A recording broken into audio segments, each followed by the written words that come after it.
समुदायों की दीर्घकालिक क्षमता का निर्माण। इस प्रक्रिया में समुदायों को उनकी जरूरतों की पहचान कराना, स्वयं सेवकों से अपने समय की पेशकश करना, संसाधनों का समन्वय करने वाले कर्मचारी और एनजीओ को सुविधा के रूप में सहायता प्रदान करना शामिल है। छत्तीसगढ़ राज्य में प्रयोग ने सामुदायिक स्तर पर लोगों को उनकी पहचान की जरूरतों को पूरा करने वाली नियोजन सेवाओं में शामिल करके उनके जीवन को बेहतर बनाने के लिए प्रेरित किया। कार्यक्रम के तहत दीर्घकालिक ताकत बनाने के लिए प्रयोग ने स्थानीय समुदायों के क्षमता निर्माण के माध्यम से नेतृत्व की गतिविधियों की शुरुआत की। ये पुरुषों और महिलाओं की समान भागीदारी के साथ 3 दिनों की अवधि के नेतृत्व शिविर आयोजित करके किए गए।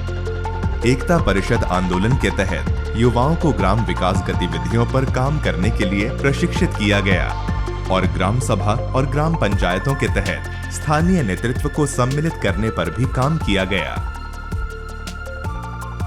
स्थानीय नेतृत्व के आधार का निर्माण करने और स्थानीय प्रशासन, अहिंसक कार्रवाई, वकालत, सामाजिक समावेश, विविधता और आजीविका के लिए अधिकारों के विभिन्न मुद्दे और स्थानीय नेताओं की क्षमता बढ़ाने के लिए अलवर के तरुण भारत संघ ने जल जन जोड़ो अभियान द्वारा नेतृत्व शिविरों का आयोजन किया। यह एकता परिषद द्वारा तिल्दा और अन्य जिलों में प्रयोग आश्रम में भी आयोजित किया गया।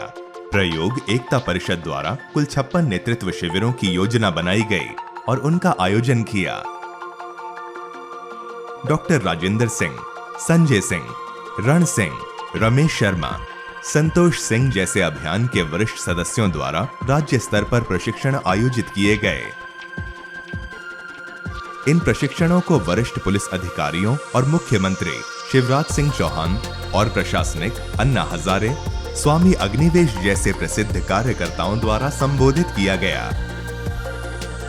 ये प्रशिक्षित स्वयंसेवक और युवा नेता अब सामाजिक और कार्यकारी कार्यों के साथ साथ गांव की कार्य योजना तैयार करने में समुदायों की सहायता कर रहे हैं। इन स्वयंसेवकों के प्रयासों के परिणाम स्वरूप जल आपूर्ति, शौचालय निर्माण, हैंडपंप की मरम्मत, मनरेगा के भुगतान, पीडीएस कार्ड में नाम शामिल करने, सरकार में नामांकन के लिए 150 से अधिक सामाजिक कार्य किए गए हैं। नेतृत्व गतिविधि प्रशिक्षण से प्रयोग ने 80 से अधिक शिविरों का आयोजन करके 7,500 से अधिक स्वैच्छिक प्रतिभागियों तक पहुंचाने में सक्षम हुए हैं। युवा नेतृत्व और श्रमदान के माध्यम से समुदायों ने अपने संबंधित गांवों में विभिन्न जल निकायों की मरम्मत और गहरीकरण का काम किया।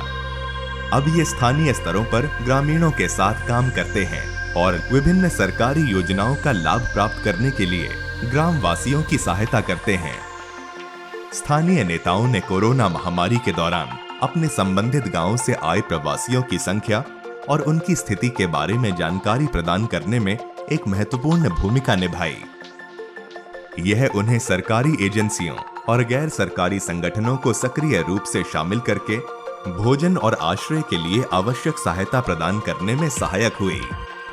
प्रशिक्षित स्थानीय नेता ग्राम विकास योजनाओं की तैयारी में मदद कर रहे हैं और भूमिहीन परिवारों की पहचान करने में सहायता कर रहे हैं और उनकी ओर से आवेदन दाखिल करना सुनिश्चित कर रहे हैं।